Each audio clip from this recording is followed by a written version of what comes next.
Welcome back, everybody, and a very happy Worlds Collide Eve to all. We are in the final stretch before the set officially comes out. So here I come to you with my last Keyforge Worlds Collide starter set deck opening.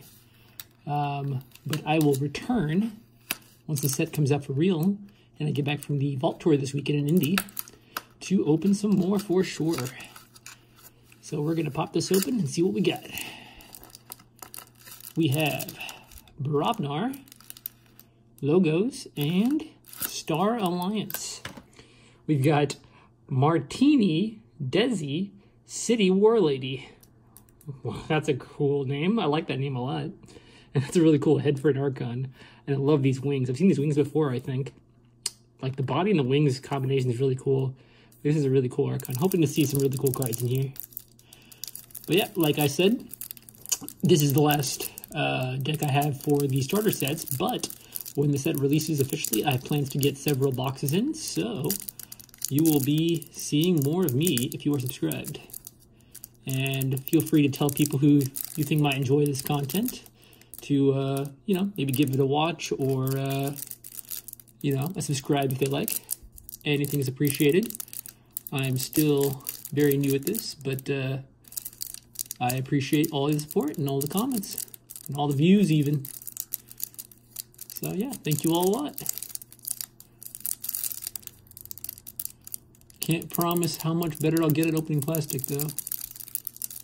I thought I had that corner. There, I'm just gonna get a little gander at this. I promise this will make it a lot faster. And I've made a chink in the armor there. Let's get the rest of this off. This one is particularly hard to open, so I'm hoping it hasn't worked for us before, or so far, but I'm hoping that means that this one's going to be a better deck. Wow, that one's really on there. That plastic is really on there. It does not want to let go. Yeah, once again, though, if any of you are going to be in the Vault Tour this weekend in Indy, find me and, yeah, feel free to have a chat. I am not opposed to meeting new people. But apparently, plastic does not like me very much. My goodness. If any of you get ASMR off of plastic, then this might be the video for you. You never know how well this is going to go until you do it. There we go. That was a good sound, right? Okay. Apologies for that. We have returned. I'm going to take the Archon card and drop it. I have not looked at it. Square it up. And we're starting with Grand Star Alliance with Techivore Pulpate. It's a 5-power creature. After a player chooses an active house, destroy each artifact of that house. Very risky card. I mean, we'll have to see what other artifacts we have in this deck, but this might end up being a discard if we have a lot of artifacts. We have Quadriquarter. It's an upgrade. Your opponent's keys cost +1 for each house represented among friendly creatures to a maximum of 3. Just a perfectly good card. Just a very static and, you know, automatic amber increase for your opponent's keys. And we have 2 of those. I love that. Like seeing that. Calvin, it's a 2-power 1-armor creature with Fight Reap, draw a card, and it may also be played as an upgrade instead of a creature with the text, this creature gains Fight Reap, draw a card. Yeah, I love these versatile creatures, are really good. We have Zap, it's an action card, amber when you play it. Play, deal 1 damage to a creature for each house represented among creatures in play. So that's both yours and your opponent's, so it could do a lot of damage. Very cool. 2 of those. Censor Chief Garcia is a 3-power creature with Play, Fight, Reap. Keys cost +2 during your opponent's next turn. Great card. And we've got 2 of her. Red Alert. It's an action card. Play. If there are more enemy creatures than friendly creatures, deal damage to each enemy creature equal to the difference. Could really bring you back if you're falling behind. Lieutenant Kirkar, a 5-power creature with Taunt and Hazardous 3. Good protector. Explode Rover, it's a 3-power, 0-armor creature with Skirmish, and it may be played as an upgrade instead of a creature with the text, this creature gains Skirmish. Depending on what creatures you put this on, this could be really, really good. Giving Skirmish to some creatures is just almost broken. It's Cloak and Dongle, an upgrade, and when you play it, this creature and each of its neighbors gains Elusive. Good, good. More stuff to keep our creatures kind of alive. Now we're on to logos, and we have Knowledge is Power. It's an action card. Play, choose one. Archive a card, or for each archive card you have, gain 1 amber. That could be a really big, amber swing if we have a lot of things in this logos that lets us archive. So we're going to be looking out for a lot of good archiving effects, hopefully. We have Mini Group Think Tank, a 3-power, 2-armor creature. It's got Play, Fight, Reap. Deal 8 damage to a creature that shares a house with 2 of its neighbors. Oh, this one's tricky because, well, now that we know we have it in this deck, we'll just try to play our creatures kind of separately, so this doesn't hit us. But, you know, in the right situation, this could really take down your opponent's creatures. If they just have one big turn where they drop a whole bunch of creatures right next to each other, this is going to be useful in that scenario. And we have 2 of those. My goodness, that's a lot of destruction. Data Forge, it's an action card. You may forge a key at plus 10 current cost, reduced by 1 amber for each card in your hand. This is really specific. We need, you know, like we said, we want some good archiving effects for that first rare we got. If we get those good archiving effects, a lot of them, then we can definitely make use of this. Also, some drawing effects would be nice. So, yeah, we'll see about that one. Twin Bolt Emission, it's an action card. Amber when you play it. Deal 2 damage to a creature and deal 2 damage to a different creature. It's just good, some cheeky damage there. Titan Guardian, a 5-power, 1-armor creature with Taunt, and destroyed. If Titan Guardian's not on a flank, draw 2 cards. Usually get 2 cards with this guy pretty easily. It's pretty nice. Information Exchange, it's an action card. Play, steal 1 amber. If your opponent stole amber from you on their previous turn, steal 2 instead. Good stuff. Take an amber. Hapsis, a 5-power, 0-armor creature. After an enemy creature is destroyed fighting Hapsis, ward Hapsis and draw a card. Okay, so yeah. The way I rule this guy usually is that in that first fight where he's not warded, he would take some damage because, you know, both creatures are dealt damage to each other simultaneously. And then, you know, things are, if you look at the rule book, you know, it'd probably make more sense. But, you know, he'll survive a little longer because of that ward effect. That's pretty cool. I got 2 of him. Good fighting creatures are good to have. Oh, Daughter, a 2-power, 0-armor creature with Elusive, and during your draw card step, refill your hand to 1 additional card. Those additional cards really help out, so I like seeing that. Cutthroat Research, it's an action card. Amber when you play it. Play, steal 2 amber if your opponent has 8 or more. So I won't take them off of a key, but it can be a pretty good swing, and if you have any other things to like increase their key cost or to steal another amber from them, pretty good. Babbling Bibliophile, it's a 1-power, 0-armor creature with Reap, draw 2 cards. If it survives, if your opponent makes the mistake of letting it survive, then it will get you two cards. On to Brobnar, we start with War Grumpus, a 3-power, 0-armor creature with Fight, Reap, ready and fight with a neighboring giant. This could go either way. I mean, we're not sure if this could be good or bad. We'll see the rest of the cards in this deck. The Flex. It is an action card. Choose a ready, friendly Brobnar creature.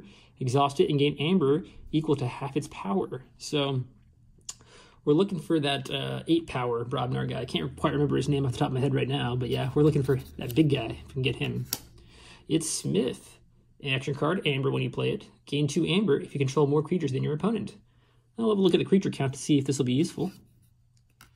Shattered Throne, it's an artifact, or I think our first artifact of the deck, which, pretty good, I think, actually, with that Techie of War Pulpate we got in the Star Alliance. But Amber when you play it, and after a creature is used to fight, it captures 1 amber. Cool. Good to capture amber. Power of Fire.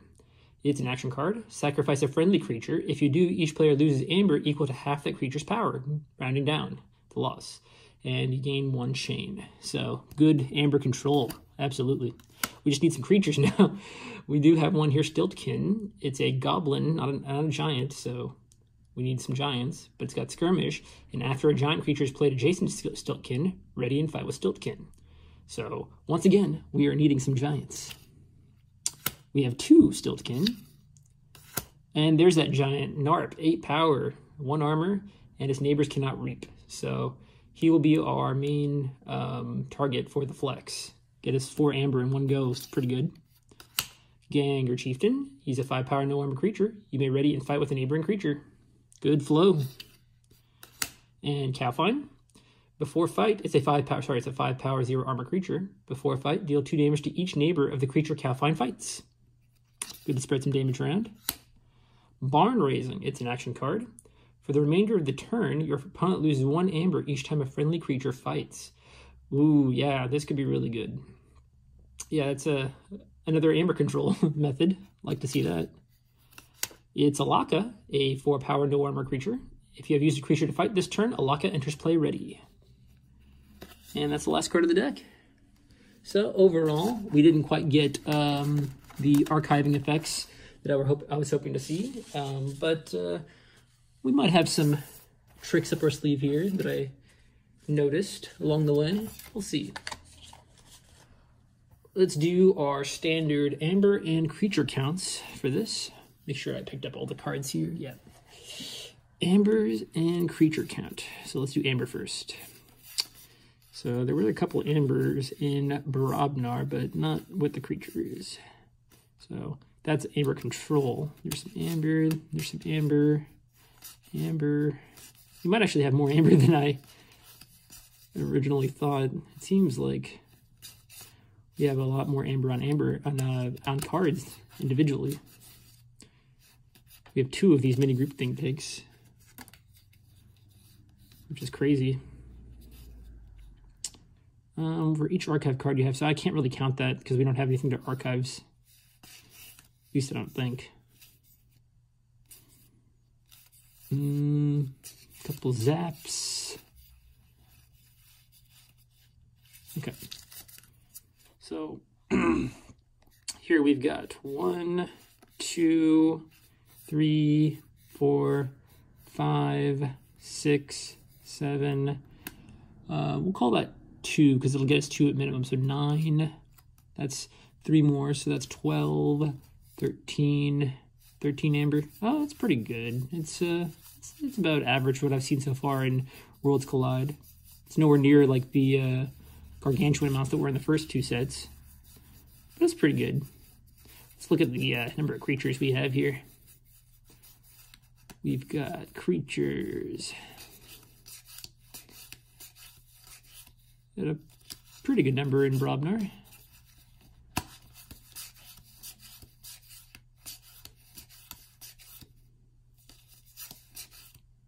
I like those upgrade creatures because they're so versatile. I like versatility. There's one thing I like is versatility. All right, 1, 5. Oh wait, that's not a creature. Start over. 1, 5, 10, 15, 20. 20 creatures. There we go. Pretty good. So we are going to get some use out of some creatures for sure. So this will be useful to let's just look at amber control because I think we actually did have a good amount of amber control on this deck as well, and board control even. Like I mean these are already up here, so let's look at board control first, and then we'll look at amber control. Yeah, it's board control for sure. Seems pretty solid as far as board control, like damaging things, more damaging things. It's amber control. Yeah. So 1, 2, 3, 4, 5, 6, 7 board control things, including an artifact, like a mass artifact removal thing. It's pretty cool. Amber control is probably going to be way more than this. Let's see. So these 2 are amber control, or amber/key control.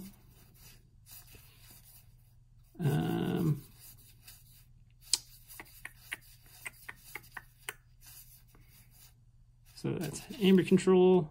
Not really going to count that as Amber Control because it doesn't really take them off of a key. Amber Control, though. Amber Control, Amber Control, and Amber Control. So we've got 1, 2, 3, 4, 5, 6, 7, 8 Amber Control cards. Pretty solid. 20 creatures, 8 Amber Control, 13 Amber. Yeah, we could see a lot of good use with this. I think our main strategy with this deck is going to be just like keeping our opponent slow as far as board state and amber state. Yeah, just slowing them down a lot because we have some good fighty guys. Keep their creatures down. Yeah, a lot of flow with these. Play a giant and keep fighting and getting things down. With this guy too. Spread damage around. Protect our creatures. I don't think we'll get any use out of Data Forge. They'll just be an amber. Yeah, and then just kind of reap and play Ember. So pretty straightforward strategy with this deck, but yeah, pretty cool. All right. Well, thank you all for joining me. And as I said before, we are going to be continuing these openings. Probably next week I'll have another video up with a new box because I have some coming in the mail. So yeah, thank you all for joining me and have a good day.